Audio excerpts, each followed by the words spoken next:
భారతదేశం అంటేనే సంస్కృతి సాంప్రదాయాలు ఆచారాలు నిండైన బొట్టు చీరకట్టు అని చెప్పవచ్చు. భారతీయ స్త్రీతత్వానికి సరైన గుర్తింపు చీర. భారతీయ మహిళల వస్త్రధారణలో అత్యధిక భాగాన్ని ఆక్రమించిన చీర 5.5 నుండి 6 మీటర్ల వరకు విస్తరించి ఉన్న ఒక అందమైన వస్త్రం. ప్రపంచవ్యాప్తంగా ప్రియమైనది. కొత్త ట్రెండీ బట్టలు ఎన్ని వచ్చినా చీరలకు ఉన్న గిరాయికి ఏమాత్రం తగ్గలేదు. పండుగలు పర్వదినాలు వస్తే చాలు స్త్రీలు చీరలు కొనడానికే ఎక్కువగా ఇష్టపడతారు. అయితే చీర ధరించడం వల్ల క్యాన్సర్ వచ్చే అవకాశంతో సహా అనేక ఆరోగ్య ప్రమాదాలు కూడా ఉన్నాయట. ముంబైలోని ఆర్ఎన్ కూపర్ హాస్పిటల్లో 68 ఏళ్ల మహిళలకు ఇటీవల క్యాన్సర్ ఉన్నట్లు నిర్ధారణ అయింది. ఇది చాలా ఆందోళన కలిగించింది. ఇంతకీ చీర క్యాన్సర్ అంటే ఏమిటి? చీర కట్టుకోవడం వల్ల క్యాన్సర్ వస్తుందా?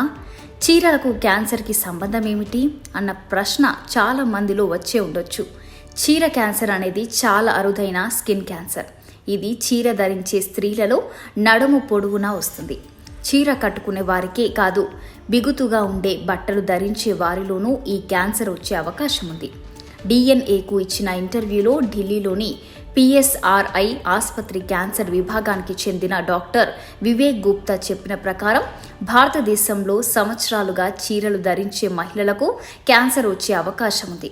ఎందుకంటే చీరని గట్టిగా కట్టుకోవడం వల్ల నడుము భాగంలో దురద మొదలై రోజు గడుస్తున్న కొద్దీ నడుము చుట్టూ ఉన్న చర్మం ఊడిపోవడం మొదలవుతుంది.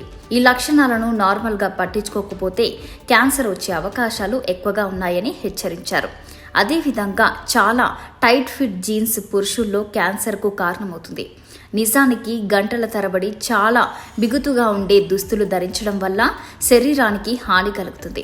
ఇక చీరల వంటి సాంప్రదాయ వస్త్రధారణ సాంస్కృతిక పద్ధతులు సౌకర్యాన్ని, సౌందర్యాన్ని, ఆకర్షణను అందిస్తాయి.